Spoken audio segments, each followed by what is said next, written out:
All right, and we're back in our business track, and today we have Valerie DiCarlo.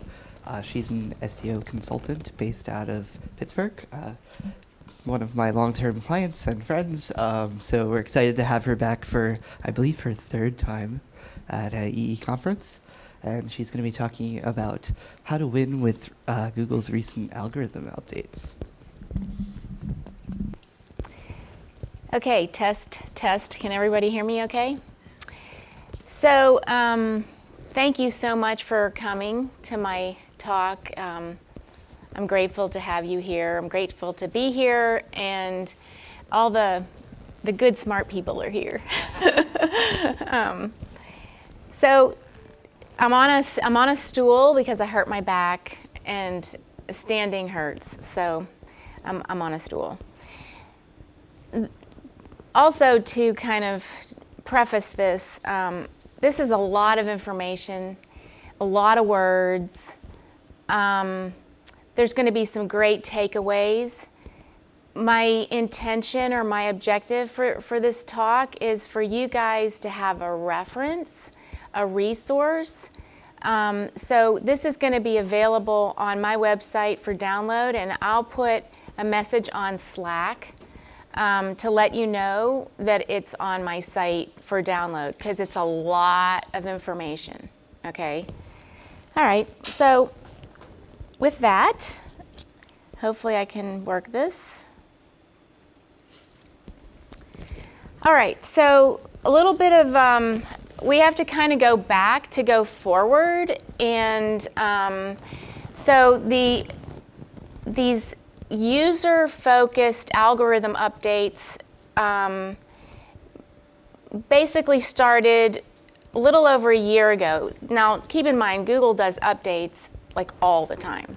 But this just goes to show you that like in the last 3 years, the numbers have pretty much doubled, okay? You started like, let's say in 2016, you had 1650 improvements. In 2017, you had 2450 changes. And then in 2018, you had over 3,200 improvements in the algorithm. And so what this means is how it affects your online business presence, because everybody in this room has a business and or clients. And if you this is great information to have in your wheelhouse to be able to present to both your clients and help your own businesses online. So many of these updates typically are not felt, right? But starting probably March 2018, we started to see a completely different playing field with Google, and it was mostly derived from them trying to figure out, or in their lovely expertise way, because they're not perfect, what the user or the searcher's intent was when they put a query in the engines. Okay. Alrighty. All right. So, before we get into it, this is actually from Google. They have published some articles, and all these underlined links are going to be like websites that you're going to be able to access. But one of the big ones here is the Google Quality Raters Guidelines.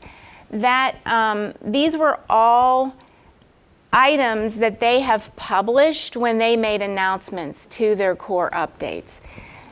And I don't need to read all of them, but the main thing is that they are on a mission, okay, to deliver and present relevant and authoritative content to searchers. So it's all about the user and how they want to provide trusted, authoritative information to the user.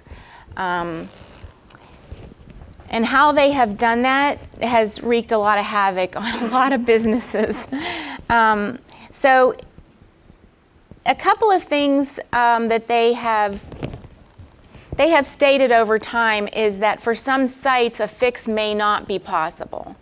And the other thing that I want to point out is that, you know, it's not a quick fix. It's not an instant fix. If you or your client's sites have been affected, it's a process, and it's a very tedious, labor-intensive process, but it's worthwhile.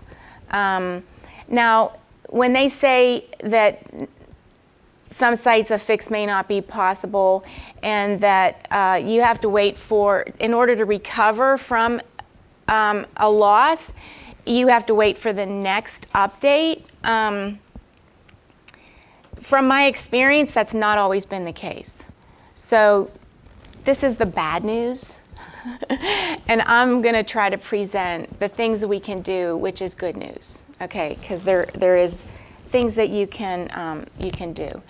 So we're going to go back in time a bit so that I can show you what has unfolded within the last year and a half or so.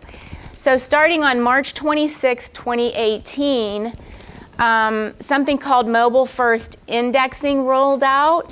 Who has heard of this? Okay, so a fair amount of people. This basically just, you know, means that they're going to look at the mobile content, and they're going to rank that first. Since this index was tested for many, many months, they were going to basically gradually roll this out, and you would get notice in Search Console. Everybody know about Search Console? Okay, you're going to get notice when your site has switched over to mobile first indexing.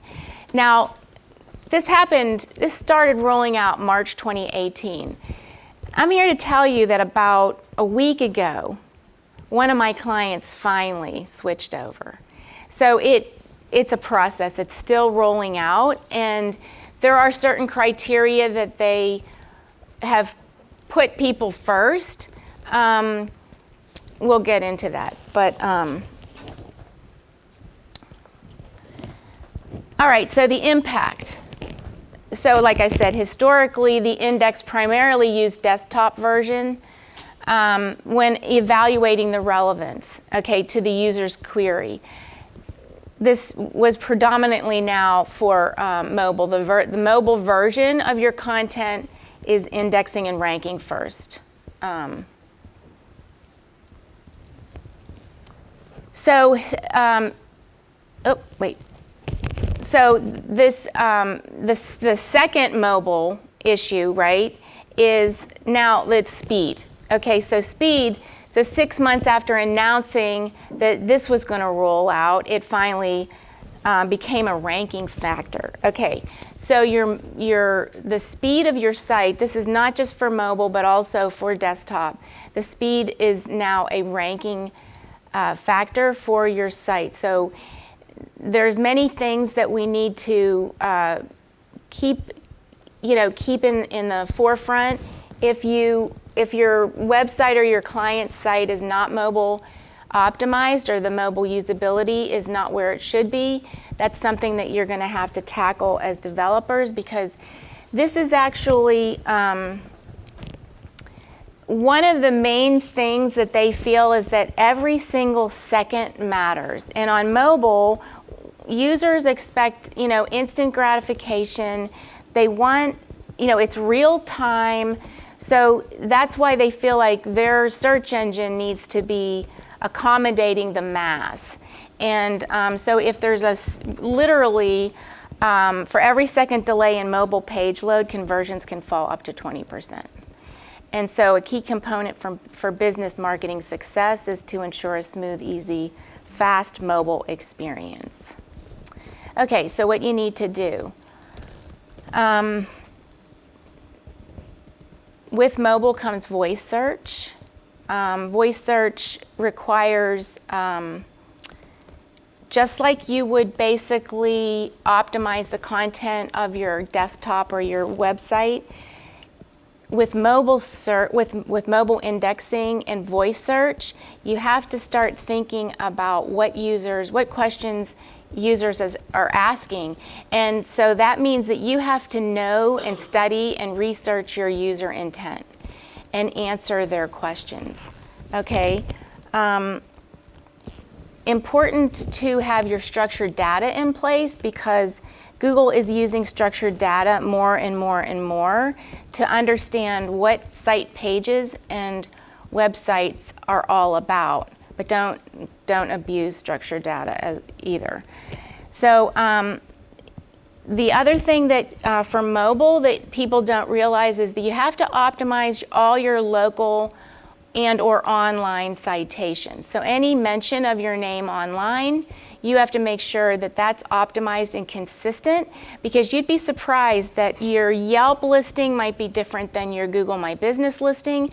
That's going to have a key effect on your mobile first indexing, because your voice search, because you won't be coming up when you should be, because there's an inconsistency. All right, so the mobile usability optimization of your site, Michelle talked about the accessibility this morning, which was fascinating, a very, very good talk. Google is now using Lighthouse. It's a Chrome extension, but Lighthouse is their page speed insights. And in that Lighthouse, if you put the extension on Chrome, it gives you a much more specific, detailed to-do list of what you need to do to optimize for mobile and your website. So when they moved over to Lighthouse, most of us just went directly then to Lighthouse to look at the reports. So as developers, that's something you need to be savvy with and understand what you need to do to fix a site. Also, I recommend in a big kind of way that you consider amping your pages. Familiar with AMP? Yeah? So the reason is because it's a Google, it was developed by Google, it's a technology developed by Google, and it's basically accelerated mobile pages, and it provides a user-first formatting for web content, and it's lightning fast. It's really, really fast. It's a little bit of a pared down version of your page, and so on mobile, if you, and from experience, nobody has ever confirmed this from Google, but from experience, AMP pages rank. They rank typically higher. So if you can basically amp, and you don't have to amp your whole site, you can amp certain pages. For instance, if you have an e-commerce site, amp your product pages. You know, I suggest you know what your where your revenue comes from, and then amp those pages. Typically, that's my recommendations. All right, so believe it or not, there's people that still don't have secure websites. So this is actually on the 26th of July, 2018.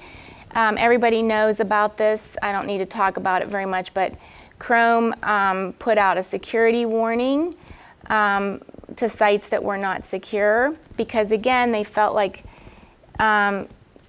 users needed a secure environment. So I didn't need to put this slide on here because it's so obvious to us, but you'd be surprised. I'm moving to an area north of Pittsburgh, and they have a different cable provider, you know, internet and cable provider. And I went to their website to try to figure out what my bundle is going to be or what the cost of my bundle. They have an unsecure website. Hello. So it happens, you know, major company doesn't have a secure. So it's super, super important that you get on HTTPS. So this is an interesting study that up to 84% of users would abandon a purchase on an unsecure server. That actually probably is higher because that study was, I think, in 2017. So you're going to have less rankings because it's a ranking factor. A secure website is now a ranking factor, and you're going to have fewer conversions. So, okay, so let's talk about this. Again, I didn't need to include this slide, but the reason why I am including this slide is because I work with a lot of development teams. I have my own clients, and then I subcontract out for other agencies that need my services. And I can't tell you how many times I've had to call out, you need to not only get the certificate, right, but you need to force the HTTPS. Obvious, right? However, the internal linking within the site, even though you're forcing the HTTPS, you need to change the internal linking in the code. The reason is because you don't want to rely on redirects. That tends to slow down the bots, and you don't want to rely necessarily on the redirects. So just do a sweep, do a change, make sure you don't have mixed content with HTTP. Super, super important. This last bullet, please, you have to change in Google Analytics, you have to change your property settings to HTTPS. And then you probably have to set up the HTTPS, or however the site answers, okay? So if the site answers HTTPS www, then that's how you have to set up your Search Console, okay? There's been talk about, well, set up every iteration of your Search Console. No, just basically set up the Search Console of how the site answers, okay? And then sync it to your analytics, because this data, the Search Console data, has to be in your analytics, okay? Super important. Can't tell you how many people don't do it, because I do these audits and I have to, that's one of the first things I pretty much say, because I can't do an audit without really looking at Search Console, and if they don't have it synced or set up, you know, terrible. All right, so this one was a big one. All right, this was called, by us, not by Google, by the SEO industry, it was called the Medic Update. I thought this picture was kind of cool. All right, so this was when the game changed, and not necessarily for the better. August 1st, 2018, which was a little over a year ago, and it's still throwing lots of repercussions. This was a broad core algorithm update that was not announced by Google. It just happened, and it had a massive impact. In the Quality Rater guidelines, which we're gonna talk about in a few slides, they put a lot of emphasis on EAT, which is expertise, authoritativeness, and trustworthiness. This area of the guidelines, the sites that were most affected were health and wellness, and sites that are called Your Money or Your Life, okay, vertical, which, you know, if you think about it, it's pretty much every website out there. Yeah, we'll get into that. So the purpose of, and much more attention, in fact, they revised the quality guidelines. They revised them, and they have been revising them. So bookmark this, you know, you're going to have to bookmark this link because it's 168 pages. And, you know, trust me, I've read them all. And it'll make you a little bit crazy. But the purpose of it was basically because search engines, Google wants to be the search engine that provides the results that are helpful to the user. and that the most trusted and authoritative sites to the user. And yeah, okay, we'll just keep going because there's lots to talk about with this update, because they're still a wake of impact. So we finally got confirmation from Google that this was a global update, and it pretty much implies every niche and every type of site could have been impacted. Again, because we're the last to know, we have to basically have data collection, which takes time. And meanwhile, businesses were losing their search visibility left and right. But it mostly was disproportionately the medical, the health, your money, your life, entertainment, gaming niches. And entertainment also includes news. So a significant number of business verticals, okay, with a huge loss in visibility, ranking, traffic, and of course revenue from organic search. So this is you can see it pretty well. Okay, this is how Google defines your money or your life sites. News and current events. It's pretty much every newspaper. Science, technology. There's going to be some exceptions, but we'll talk about that in a minute. Government, law, a lot of lawyers got really hit hard. So interesting about that accessibility, because Lighthouse measures accessibility, that also is a ranking factor. So it's very much an SEO issue, accessibility. So if you're saying things and you're saying things in a non-authoritative way, or you're hyping what you're saying, a lot of your stuff is jive. If they're ads, you're gonna get hit. And finance, shopping, shopping sites,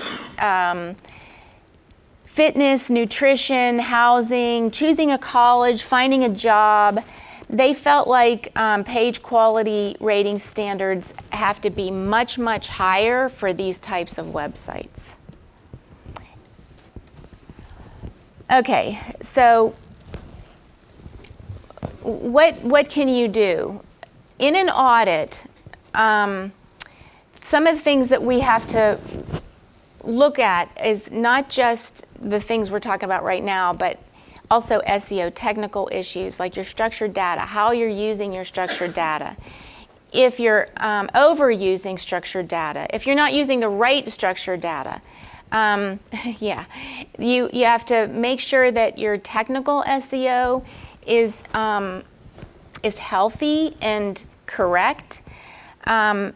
What is your page quality, your content quality scores, and how are you dealing with the quality of your site as far as content, backlinks, how relevant are your backlinks, how authoritative are your backlinks. And as far as your main content goes, if you are, like I have something as simple as one of my clients is a special education school, okay? And they also, within the school, have an outpatient behavioral health division, because a lot of their kids have behavioral issues, and they have therapists, and they work with kids who have behavioral issues. Well, a lot of our blog posts and our blog content address some serious issues medically. So if you even mention something that could be medical, if you're in that space at all, another one of my clients is early intervention. And these are kids with developmental delays. So if you even mention or have blog posts, you have to have authoritative authorship behind it. And so what does that mean? You have to have an author to that content. That person has to have a bio page. Okay, and they have to be credentialed. So what I am recommending is that if you're going to do, like on our behavioral health pages on this school site, we're actually making sure that at the bottom of the page, we're referencing that this has been reviewed and contributed. We have contributors and reviewers and editors for that information. And they are the outpatient staff. And we're linking to those bio pages. So it's really important that you credit your content and then have your authors be credentialed. So you have to assess needs met for the user. So you have to, when you're doing a review, you have to make sure that the needs, that the intent, the user came in on an intent, and are you satisfying those needs?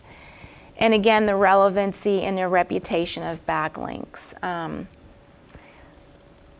So it means like coming up with a plan of attack. So once I do an audit, typically I present the issues, and then the next step is, all right, let's put together a plan, and then let's execute. All right, so March 12th, 2019, yet another core update, okay? It was global. This was assessed that it was fine-tuning that August 1 update, and it related a lot to that EAT, that trust and branding. But one thing that really came into effect, which is now a ranking factor as well, is website performance metrics. So Google Analytics on your site, Google knows how your site performs. And when I do audits and I see that websites don't even have goals set up in analytics, who doesn't have goals set up in analytics, okay? And so many people don't, right? Well, that's now how Google is measuring, right? Measuring how your site is performing. So super important that you figure out what you want your site to do from a user perspective. You know, the usability of a site is you guide the user iFlow to that conversion or that goal, but then for the love of God, measure it. Yes?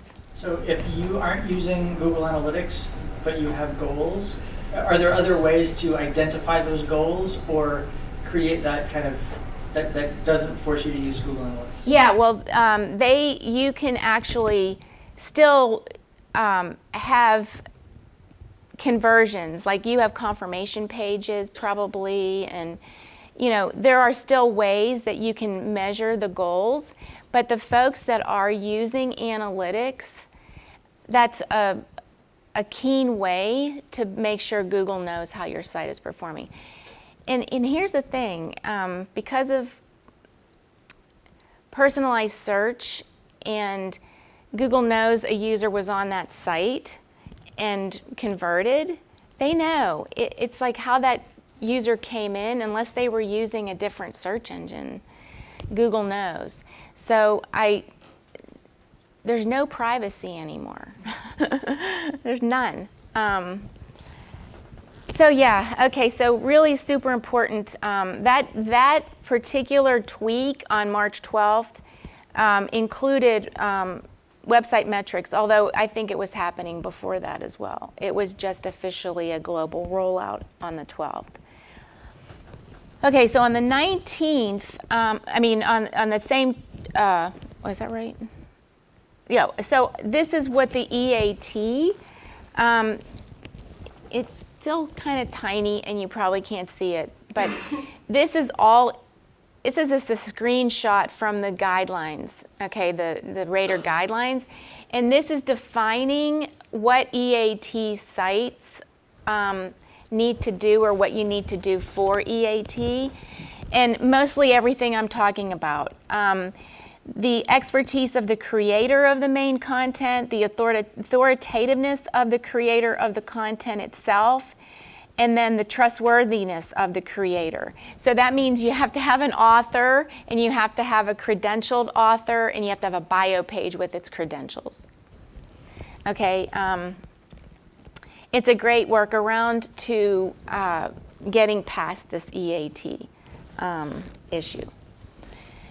The other part of this update also was Google all of a sudden thought, well, the content that we are going to think of as authoritative is user-generated content because it's based on that user's life experience, okay? So this is sort of the exception to the EAT rule of needing an author. So if you think about reviews. If you import reviews onto your site or integrate reviews through an API, like a Google API or something, then you're going to get user-generated content on your website. And then you're going to add structured data and aggregate rating so that you're going to get more of a lift within the search results pages. So that's how you can kind of use structured data in a keen way to help with your rankings. Forums, review sites, they typically are the exception to the rule because it's user-generated content. That can work good and bad because if you get bad reviews, then you have to really work hard to get to lift up the star ratings. Okay, so the impact, ironically, were big news sites, like the New York Times got hit. Smithsonian Magazine got hit. I mean, these are big authoritative sites, but basically Google was saying, and the notion is that just because you're a brand, we're not going to necessarily think you're trustworthy and, but what you present and how you present it, that's what's going to make you rank. Ultimately. So that's what was a huge impact. And again, what businesses can do is all these things we were talking about with, you have to build the EAT within your niche, authoritative content using authorship, follow the guidelines. Oh, this link for user intent, this is a great resource because it's basically content quality and all the questions you need to ask yourself when you're trying to decide what your content needs to present to the users. It's a great link. And the backlink profile. Okay, so we're moving along. It's almost over. June 3rd, another huge core update. However, we got a pre-announcement from Google. Woohoo! They actually gave us a heads up before it happened. And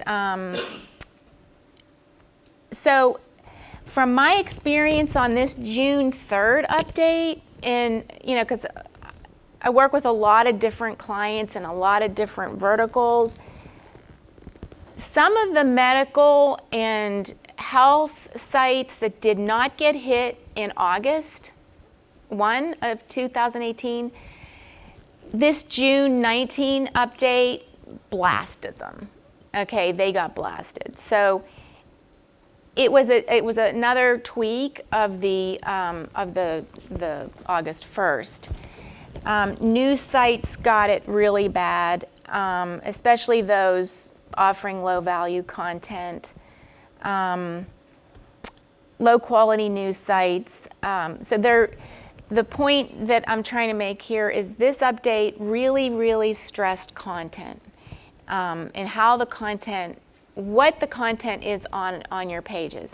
If you don't have very much content on your pages, you better start beefing up some content on those pages. You can't, less is more doesn't work anymore. So you have to have some content on your pages. Same thing of what businesses can do. So this is sort of a repeat. I'm going to jump past it. Okay, so this is the third time this year we just had another core global update. Third one in 19. And I'm not talking about little improvements and the little stuff that they do. Like as I'm speaking, there's probably been a gazillion updates. But these are the broad core updates I'm talking about. 3 in less than a year is quite a lot. So this is a universal change of how Google is working now. So they pre-announced it the morning of.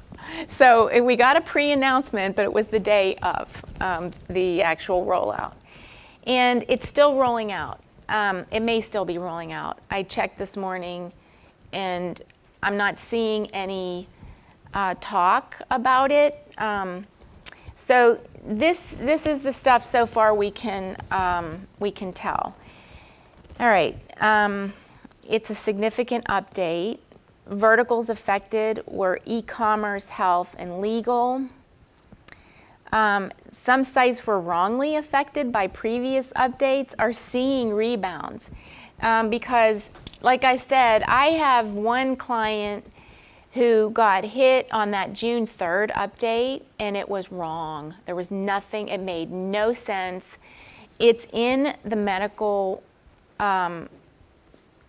niche or genre. However, on every site assessment, they had reputable backlinks. Their content was authored. They have domain authority. That's another thing I haven't really talked about very much because that's like a whole other conference. But domain authority is a big factor in how they're determining. So even though they had domain authority, incredibly good quality backlinks, great content, authored content, they took a huge tumble June 3rd. They're finally starting to rebound on this, and they're righting the wrongs because they're not perfect. Google is not perfect. I feel like they're righting some wrongs by doing these more frequent core updates because they're not perfect. So sites that have been working hard to improve their sites are seeing improvement. That's why when in the beginning of this talk and Google was saying that basically your site maybe can't improve and there's nothing you should do. It's just not true. I'm here to tell you that I work really hard with my clients, and we roll up our sleeves and we start figuring out what the issues are, and we make it work. Okay, so biggest thing is to have an audit and then start a plan of attack. So first thing you probably should do is call me. You know, I listen to other conferences, other speakers, and they spend a lot of time pitching themselves. I don't really pitch my services, but this is lately what I've been getting called to do mostly is do site audits to understand what the heck happened. All of a sudden they're on page 10, or whatever. So call me and get a professional SWOT assessment of your site, and both technical and as far as the UX goes. Then next part of this plan is, like I said, you have to sort of remedy technical. And that's where developers come in. I work in collaboration with some of the best guys.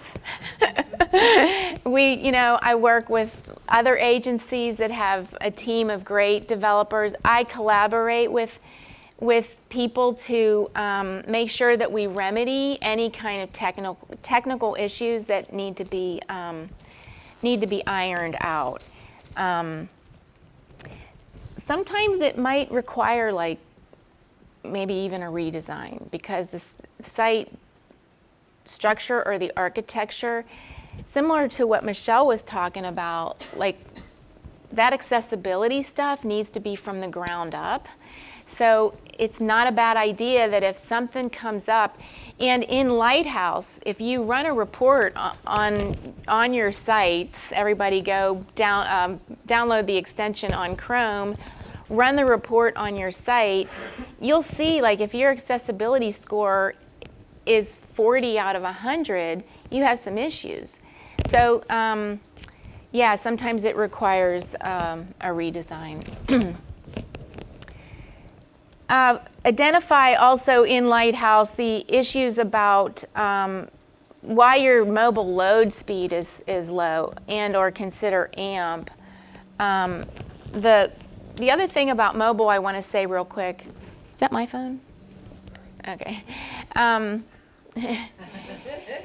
One thing that I do want to mention, and I made this note in there, the last one, is that Google does not want to see a radically different mobile site than your desktop.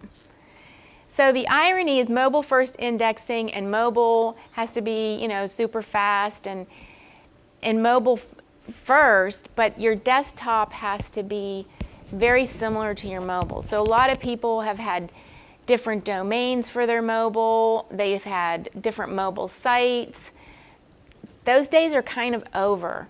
They really want to see your desktop and your mobile be very, very similar. You have to evaluate the quality of your content, okay? You have to focus on providing the best possible content. And this has actually been one of the top recommendations on how to deal with this impact of these core algorithm updates, is to really know your user intent, and you have to optimize your pages and your sites for user intent. And then that really authoritative authorship to establish the EAT. And this is where, again, I come in to evaluate your backlink profiles. If you have a lot of spammy links coming to your site, well, a few of them Google will ignore, but if the majority of the links coming to your site are not relevant or reputable, then it will start to chip away at your site authority. So it's super important that you're relationship building with other relevant, reputable, trusted sites that will link to you. And just to give you some resources of people to follow on Twitter, John Mueller, Danny Sullivan, these are Googlers. They will give you the real updates, even if it's the day of, or not. They'll talk about it freely, though, after the fact. And Search Liaison is pretty much Danny Sullivan. That's his job. He's the Google Search Liaison now. And that's it. Thank you very much. How'd I do? 5 minutes? Like 3. 3 minutes? Okay. Sure, Any? Okay. Only medical is the authorship thing. You were talking about having different types of authorship authority. Was that only for medical? No. It's pretty much if you are a news site, a legal site, a government site, it's pretty much any your money, your life. Yeah. He asked about, is it only medical that needs to have authorship?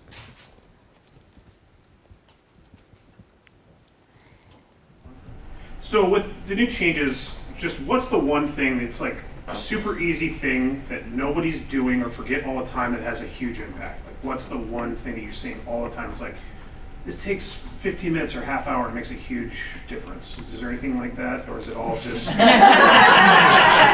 try that. Thanks for the cool nugget. Unfortunately, no. I mean, I was going to say the one thing is probably content, but it's not quick. And content now has become more labor intensive because you have to have an author, you have to seek out authors, you have to seek out a bio to that author, you have to figure out on your site how to create author links, because to make it easier on the admin side, if it's a site in the admin where you can just do a drop down for authors that will link to their bio page, then typically, but it's not a quick fix. I'm sorry. Is there particular structured data to add for the authors? Yeah, you can add author structured data. So there's author meta tags as well, but if you have, like, let's see, how can I think of an example?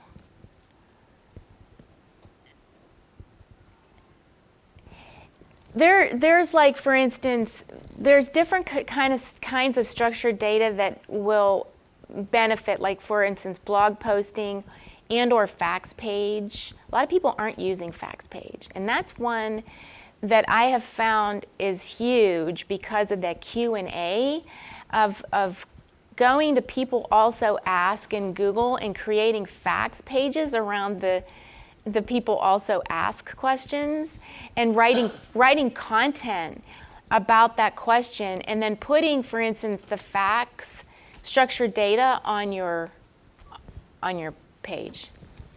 I'm getting the hook. One more? No? No? Yeah, sure, why not? Pretty quick. So, as you understand, it's not easy to optimize the e-commerce websites because it has like 50,000 products in there. And you can't go and write the metadata and alter tags and images.